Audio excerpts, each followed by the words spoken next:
Precinct, Sergeant Klein. What do you mean you were robbed? Held up? Where did this happen? Where? Did he have a gun? There were two men. When was this, just now? You are in the muster room at the 21st Precinct, the nerve center. Where they went. A call is coming through.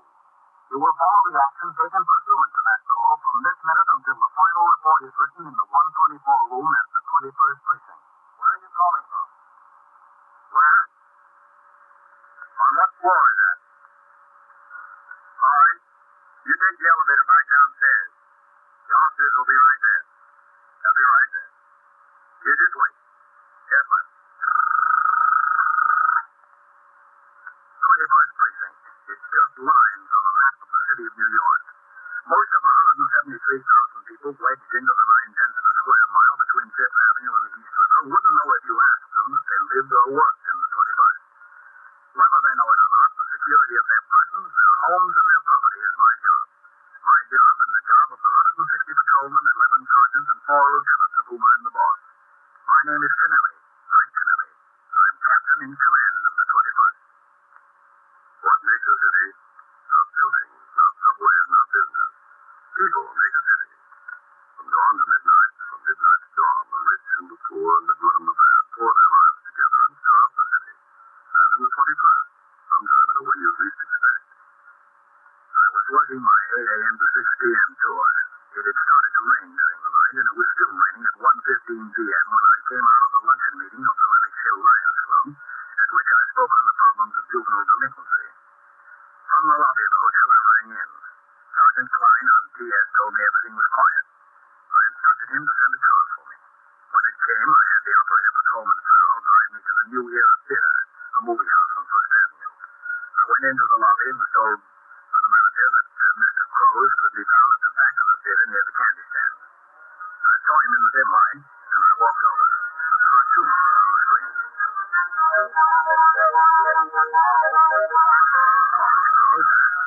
Oh, Captain, how are you? Just fine. I had a report from Sergeant Collins on the night tour that you've been having some trouble over this way. Yeah, that's right, Captain, but I told the sergeant what was on my mind last night. I appreciate you stopping by anyway. Well, I'm giving instructions to the men on post and in the cars here to pay special attention to the conditions. Oh, well, thanks. Just a second. Here's that scene. I get the biggest kick out of these cartoons. I don't know why. It was anything so funny. It's real clever, all right. Look at me, Captain. A rainy afternoon and business is just fine. You know, I got the answer to what's wrong with the picture business. Have you? Mm-hmm. If they make a good picture, you do business. Even on a day like this. It's simple. Make all good pictures. How many kids, as a rule, hang out at that candy store at night, Mr. Claus? Well, you know, it varies. Now, on a nice night or a Saturday, there's a whole gang of them. They yell and they make jokes at the people coming on their way to the theater at night. And that can scare them. I don't need my patrons scared away. Condition at the box office is bad enough, and it's not healthy for the neighborhood. All right, Mr. Claus, we'll see what we can do about it. Look at that rabbit. How do you like that? You know, I see a feature picture once I'm through with it, but I can watch these cartoons 4 or 5 times a day. Yeah, well, if the condition doesn't clear up, Mr. Claus, you just get in touch with me. Oh, is this the cop looking for you, Captain? Oh, yeah. Excuse me, Captain. Yes, Farrell. Signal 30 just came over. Yeah? Hold up just around the corner at 3:40. I thought you might want to take a look. Yes, I will. So long, Mr. Claus. Thanks, Captain. One man, no description put out yet. All right. Let's go. I left the theater with Patrolman Farrell. It was still raining. We got into the car, and he drove around the corner to 340, a loft building. The sector car and the sergeant's car were already there.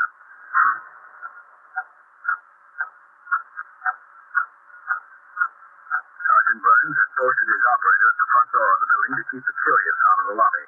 He held the door open and nodded as I went in. The lobby was long and narrow, the building old and grimy. At the far end of the lobby was a single old-fashioned elevator. Sergeant Burns was talking to a woman dressed in a raincoat, a woman about 35. The sector men and the patrolman on post were questioning the elevator operator several feet away. I walked to Sergeant Burns. Do you know how much was in the envelope exactly? Oh, Sergeant. Well, Captain. there was $1,362.25. Exactly? Yes. How did you know that? I just closed in the back. It was the payroll. Oh.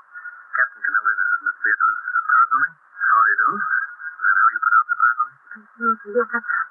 She's a bookkeeper for a firm up on the 6th floor, Captain. She's coming back from the bank with a payroll. A man followed her into the lobby and onto the elevator. Pulled a gun, took the package. Then he forced the elevator operator to take them back down to the ground level. He got off, told him to go straight up to the top. Is that about right, President? Yes, that's right, exactly.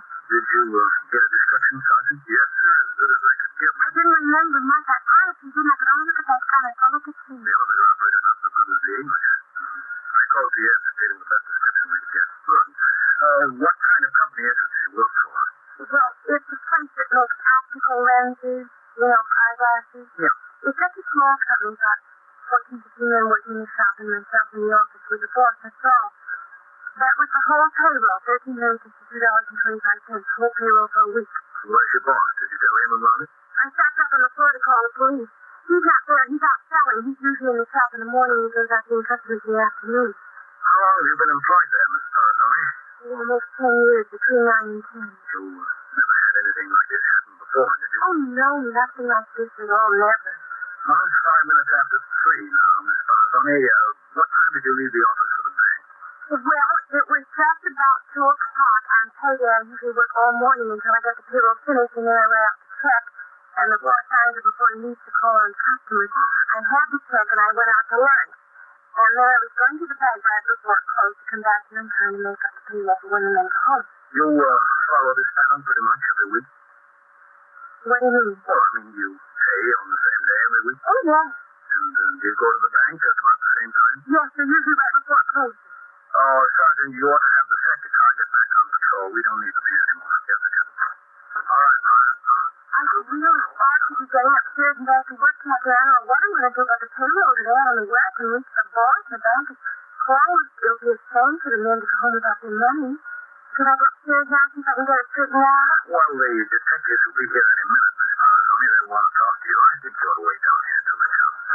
Oh, they'll ring in when you get back in service. I don't see what I have to wait for the detectives so I told you everything I know. I told you and that sergeant and that policeman there. Well, it's the detective's case. It's up to them to conduct investigations. I see. Out of all people, Captain, I don't know. Why did he pick on me? If anything, he picked on me. Is it? I guess he didn't pick on me to stick on the $1,500. The essential duty of the uniformed force is patrol. When the criminal is unknown or has fled, it is the job of the detectives to investigate. In this, as in all similar cases, the 21st Detective Squad under the command of Lieutenant Matt King was notified by the desk officer immediately on receipt of the report. Within a few minutes, Detectives Ben Novak and Whitey Howard were on the job. Sergeant Burns opened his memorandum book and from notes he had taken for a UF-61, an unusual occurrence report, gave them the facts as he had learned them. He introduced them to the victim and to the witness, then resumed patrol. I returned to the precinct house. It was still raining, but not nearly so hard. I walked to the telephone switchboard where Sergeant Klein was on the boxes. Hello, Captain. Any messages, Sergeant? No telephone messages, no, sir, but there was a communication on the teletype addressed to all precinct, division, and borough commanders. I put it on your desk. Good. Tell Glass I'll read and sign whatever report he's got ready now. Yes. I'm in my office. Yes. 21st Precinct, Sergeant Klein. Ellie. Hello. All right. Oh, hello, Mr. Cross. Captain, can I talk to you for a minute? What's the matter? Are those boys at the candy store giving you trouble this early in the day? No, I'd just like to talk to you, Captain, if I could. Yeah, sure. Come into my office. Thanks. Thanks a lot. Go ahead. Have a seat, Mr. Cross. Yeah. Thanks a lot. Well, what's on your mind? Well, Captain, I'm a curious type, like anybody else. I like a little excitement. So when that cop came in and told you there was a signal 30 around the corner, I got sort of interested. It's no secret what a signal 30 is. It's an armed felony, right? That's right. Well, anyway, I figured I'd like to see what's going on. So when you left, I got my raincoat and I walked around the corner. The cop was standing at the door of the loft building, so I couldn't get in. But I looked through the door and I saw that girl you were talking to, and from the conversation around there, I found out that she was held up for a payroll. Right? Yes, that's right. What about it? Well, look, it's none of my business, maybe. I feel like an idiot. Well, you came here to tell me, didn't you? Yeah, I did. That girl, Captain, the one that was held up? What do you mean? About 2 o'clock, I was standing in the lobby there. In the lobby of the theater. It was raining outside, and I was still wondering how we were doing all the business we were doing so early in the day with the weather. But a good picture will bring him in. That's all you need. What about the girl? Yeah, well, I guess it was about 2 o'clock. I remember that she had on a funny brown raincoat with a plaid pattern. You know, the one she was wearing. Yeah. Well, she bought a ticket and she came to the theater. Did she? Yeah, she did. Now, I know that's not funny in itself. I wouldn't have noticed her except for that raincoat. But I stand in the lobby a few minutes, talk to the ticket taker, go to the box office, talk to the cashier, shake hands with a few patrons. Then it's about 2:10, maybe 2:15, and I see this raincoat walking out again. I figure this is funny. So I stop her in the lobby and I say, what's the matter, lady? Did you see the picture before? If you saw the picture before, I'd be glad to give you your money back. We don't want any dissatisfied patrons. What'd she say? She said, no, she didn't see the picture before. So I told her, look, lady, if it's not the kind of picture you think it is, or you don't like it, let me give you a free pass. You can come back some other time. You know, we do these things for public relations. So she says, no, everything is all right. She doesn't want her money back or anything like that. Anyways, while I'm standing there talking to her, a man walks out of the theater, and he walks right past without saying a word. She sort of looks at him like she was going to say something, like she knows him, but he walked out and he didn't even turn to her. Yeah? Well, that's all. Is it? Yeah, except that she left. Well, I see I shouldn't run in anybody else's business. Sit down, Mr. Claus. You think there's something to it, Captain? I thought there was something to it. That's why I came over here, but I can't figure out what. What does the man look like? Well, that's kind of hard to say. Was he tall? Oh, I couldn't say he was exactly tall, but I couldn't say short either. Medium, maybe. You sure it was the same girl? I'm positive. I never forget a face, and I never forget a raincoat. In the whole city of New York, there couldn't be 2 raincoats like that, at least in this neighborhood. Listen, Captain, you think there's something to it? You think I hit on something? Maybe. Well, what? What? Mr. Crows, it's just like in your business. They're not all good pictures. Some of them we have to clear up. The inconsistency of witnesses and their honest mistakes are major problems for law enforcement officers. A whole truth is not an easy thing at which to arrive. In this case, the victim of the robbery, Miss V. Parazone, made no mention of stopping at the movie theater en route to the bank. The theater manager said he saw her there. This discrepancy could be either a mistake of identity, a coincidence, or of great importance. I asked Mr. Crows if he would mind telling his story again. He agreed, and I took him upstairs to the 21st Detective Squad on the 2nd floor. In my presence, he repeated the events as they occurred. Lieutenant King questioned him in great detail. When you saw her in the lobby, do you remember what kind of hat she had on? Well, it wasn't a hat exactly, Lieutenant. It was a bandana-like handkerchief over her head. It was raining, you know, lots of girls wear those things in the rain. And you couldn't see what color hair she had? No, but it was the same girl. Take my word for it, it was the same girl. Was she carrying anything in the theater? What do you mean? You mean a package or a pocketbook, anything like that? Yeah, she was carrying a pocketbook. Anything else? An umbrella. She had an umbrella. What kind of umbrella?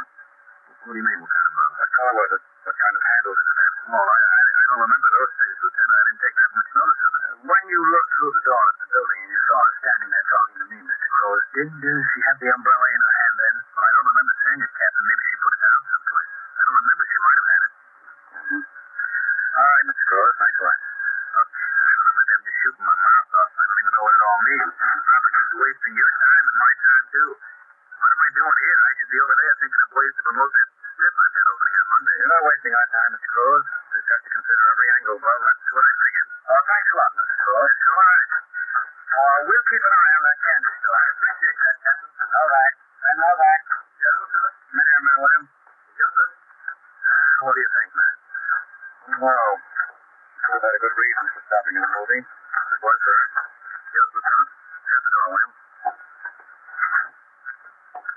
On this robbery this afternoon, Ben, how close did you question the girl the victim looked at then? Well, like I told you, she accounted for her time with a minute. Said she left the office about 5 minutes to 2. She said she went down to the restaurant and had a sandwich. And then she went to the bank and started back to the office with the payroll. Did she say anything about any stops in between? No, sir. She couldn't have forgotten about making a stop someplace, could she? No, sir. I went over it with her 3 or 4 times. She's pretty hazy on the description of the guy, wasn't she? Nothing definite. She said she was pretty scared. All she could see was the gun. How about the elevator boy? Well, I couldn't get much out of him. His English is pretty slim. Hernandez will be in at 6 o'clock. I'm going to see if I can get him to ride up there with me. Man lives on 106th Street. Hernandez can talk to him in Spanish, and maybe we can find out something that way. Yeah, that's a good idea. How'd you leave it with this girl? Well, I told her we might want her to take a look through some mugs in the rogues gallery, see if she could pick out the man. When you say you might do this? I said I might call her this afternoon. She said she'd be willing to ride downtown with me after she got finished work. Did you talk to her boss then? Yes, sir. What did he say about her? He says she's been there about 10 years. She's a good bookkeeper. He says she practically runs his business when he's away. She's 36 years old. She lives with a married sister up in Washington Heights. Well, what's the deal, Lieutenant? What's this all about? She may not have told you a straight story about what happened after she left the office. No? What did you call her, Ben? Tell her you wanted to take a look at some of the mugs. When, after she gets finished work? No. Let me get it straight right now. I left the detective squad and walked downstairs through the back room where Patrolman Glass, the 124 man, was posting the latest teletype alarms. I saw Sergeant Waters come in the front door as I walked into the muster room. I called him aside and told him of an order that had come through assigning to the precinct a patrolman who had just been flopped after 8 years in the 10th Detective District. The man would be in Sergeant Waters' platoon. We conferred for a few minutes regarding the proper assignment for this man, whether he should be given a fixed post or made recorder in a sector car. We looked over his departmental record and discussed the mental effect that demotion might have on the performance of his duties as a patrolman. It was decided to put him on post number 3. Sergeant Waters went into the locker room, changed to his uniform. Other men of the night show were coming into the station house. I walked over to CS. 21st Precinct, Sergeant Klein. Yes, sir, Captain. That's all right. Go ahead. Take the call. Who? Somebody kidding you, mister. It's the 21st Precinct of the Police Department. All right. Yes, Captain. Get me division, will you, Sergeant? Yes. No. Hold it a minute. No, we were coming here. Just a second, now, miss. I got to call upstairs. But we're going downtown to look over some pictures. We are, yeah, but I've got to check something here first about the car. Sergeant, could you ring upstairs for me? Yeah, sure, Ben. Hello, Miss Carazone. Oh, hello. Well, are you feeling better now? Oh, yes, right. Who do you want up there, Ben? Lieutenant King. Is Lieutenant King there? This is Sergeant Klein on CS. Ben Novak wants to talk to Got any idea yet who that hold-up man was? Well, the detectives are handling it now, miss. Oh. Lieutenant King is on his way downstairs, Ben. Oh, good. Oh, here he comes now. I just called up for you, Lieutenant. Yep. Hi, Captain. Hello, man. Lieutenant, this is Miss Beatrice Marazoni. She was the victim in that hold-up before. Oh, yes. How do you do, Miss Marazoni? We're on our way downtown to look over some mugs to see if you can identify the man. How's the car? Is it tied up? I sent Whitey up to the 23rd to pick up a fellow they were holding there. He'll be back in a minute. Can you wait? Have you got time, Miss Marazoni? Yes, I guess so. How long do you think it'll take downtown to look at the pictures in it? Oh, there's a lot of pictures, isn't there, Captain? Yeah, plenty. Yeah, I'll call my sister. She's expecting me home for dinner. Oh, I think you'll be home for dinner, all right? We're kind of early. Now, according to Detective Novak, you said you went downstairs about 2 o'clock or 5 minutes after. You went to a restaurant, had a sandwich for lunch, then went to the bank. You got the payroll and started back to the office. That's what she said she told you. Is that right, then? Yes, sir, that's what she said. Well, that's what I did then. Just wanted to get it straight. How long has your boss been in business there, Miss Marazoni? He started just before the war. Have you been with him all that time? Well, practically, Captain. I came in 1943. You live with your sister, is that right? That's right, up in Washington Heights. She and her husband. And their boy. They have a boy, 6. How old are you? 36? You ever married? No. No. What do you do when you're not working, Miss Marazoni? That's all the personal questions? Well, maybe. I'm just a curious type. Well, she hasn't much. Have a boyfriend? I don't think I have to answer that, do I, Captain? Well, up to you. What do you want to know all about me for? I'm beginning to resent this. Well, when something like a robbery happens, he wants to know all about everything. Do you have a boyfriend? No, Master. Captain, are you going to turn out the platoon? Yes, right now. They come marching right out here, Miss. Captain, can we wait in your office for a minute? Yeah, sure. Go ahead. All right. On this way, Miss Marazoni. Then, yes, sir. We'll take a few minutes. Platoon! Forward! You want to say anything to them, Captain? Yes.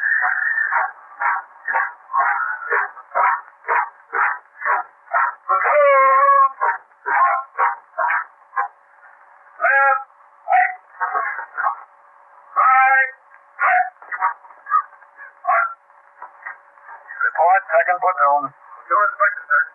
Roll call. Yes. Foley. Yes. As the roll was being called, I realized what course Lieutenant King was taking with the hold-up victim, Beatrice Marzoni. He wanted her brought into the station house, but without getting her unduly alarmed. Hence the excuse about the car and the interrogation in my office instead of upstairs in the detective squad. He had timed it perfectly. I spoke to the platoon and instructed the sector men and men on post to correct the condition which existed at the candy store near the New Era Theater and to watch for similar problems at other movie houses in the precinct. I read the alarm concerning the hold-up man wanted for the robbery in the precinct that afternoon. All right, Sergeant. Post the platoon.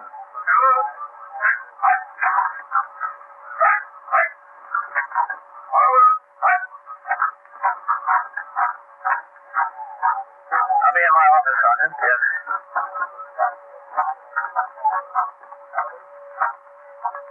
Matt? Oh, come in, Captain. I want to get at these reports here. That's all right. We're just talking. You're sure we're not disturbing you here, Captain? No. Go on ahead. Sandy, you want to check in the car? Okay, with her. Close the door, will you? Yes, sir. What else do you do in your spare time, Miss Marzoni? Well, I read, I sit with a baby when my sister and husband go out. And I like to go to a concert once in a while. I like music. What else? Look at myself. Movies? Do you like movies? Sure, once in a while. When do you go? Nights? Yeah, nice. I work in the daytime till Saturday and Sunday. The movies are usually too crowded on Saturdays and Sundays. There's other things to do. You ever go in the daytime? No. Then why did you go today? What do you mean today? Who said I went to the movies today? Did you? Well, yeah, for a little while. Wait a minute, just a second. I don't understand this. Just when did you go to the movies? When I left the office. You mean at 2 o'clock? Yes, that's right. You didn't say anything about that to anybody before? Well, I didn't think it was important. Turning out to be important, isn't it? Yes? Then why didn't you think it was important before? I don't know. I just didn't think so, that's all. What was the name of the man you met there? Where? At the movies. I didn't meet any man. Supposing I told you you were seen with a man there.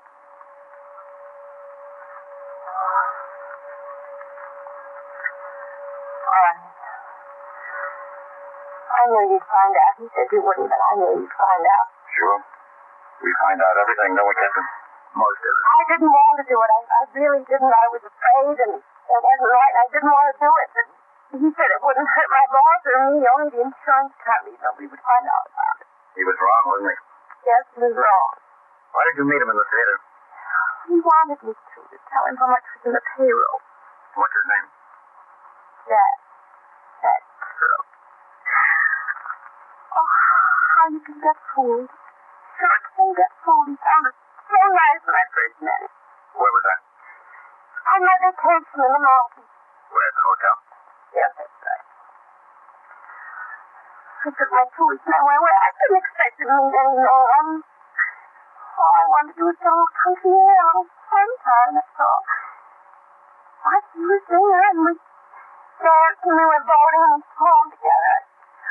I didn't think I'd ever had any intention of meeting a man. Maybe I used to, but I got over that. It was really very nice. Very nice. And then when I came back, he said he took my telephone number. I never expected to hear from him, really. But you did? Yes, he called, and we started to see each other in the city. You know, he'd come over and we'd go to a movie, take a walk, something like that. How long ago was this? Well, I got back from my vacation 3 weeks ago. And last Sunday night we took a bus ride. It was so hot, we just had to go out someplace. We went up to Fort Tryon Park and we sat at a bench up there. I could see that he had something on his mind. I thought he was going to ask me to marry him. That's what I thought. I really thought that. And then he finally told me what it was. Liz? Yes, I was so surprised. I couldn't say anything. I couldn't say a word. I didn't know that kind of boy. He was so nice. Well, then why did you go ahead with it? I wasn't going to. I told him no. And then he said, oh, he wanted to make me. We're supposed to get married. Is that why you did it, so he'd marry you? No, I don't think I would have married him. I just did it because he wanted the money so bad. That's all. I wouldn't have married him ever, believe me. Weren't you still afraid, Dee? Yes. Well, then why did you go through with it? Oh, I don't know. Just because he was so nice to me. For a month, I had a good time. I figured I owed him something, that's all. Where does he live? I don't know. He never would tell me. Some hotel, I think. Did Jack tell you his real name? I don't know. I think so. Where can we find him? Well, he was supposed to meet me tonight. Where? In a bar on Broadway, way uptown. Oh, I got to thinking. I thought that all he wanted was the money from this. I think he made the date just so I go through with this today. I don't think he's going to show up. I don't think I'll ever see him again. You'll see him again. Maybe not tonight, but I guarantee you'll see him again.